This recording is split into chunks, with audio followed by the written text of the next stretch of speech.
سبحان الذي أسرى بعبده ليلا من المسجد الحرام إلى المسجد الأقصى الذي باركنا حوله لنريه من آياتنا إنه هو السميع البصير. وآتينا موسى الكتاب وجعلناه هدى لبني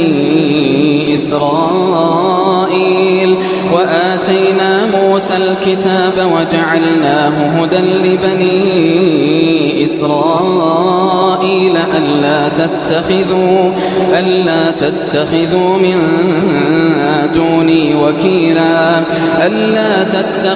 من دوني وكيلا ذرية من حملنا مع نوح إنه كان عبدا شكورا.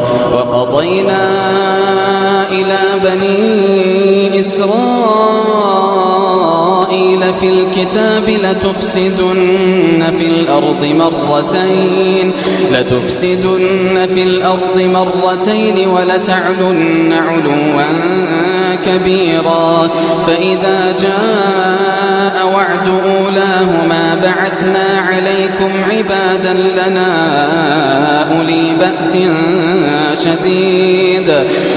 بأس شديد فجاسوا خلال الديار وكان وعدا مفعولا. ثم رددنا لكم الكرة عليهم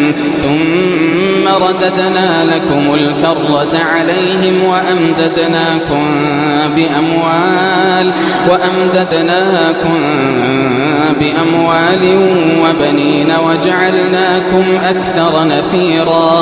إن أحسنتم لأنفسكم وإن أسأتم فلها. فإذا جاء وعد الآخرة ليسوءوا وجوهكم وليدخلوا المسجد كما دخلوه أول مرة وليتبروا ما علوا تتبيرا. إن أحسنتم لأنفسكم وإن أسأتم فلها. فإذا جاء وعد الآخرة ليسوءوا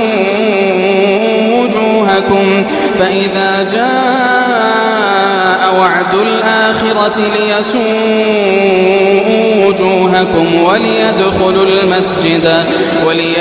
المسجد كما دخلوه أول مرة وليتبروا ما علوا تتبيرا.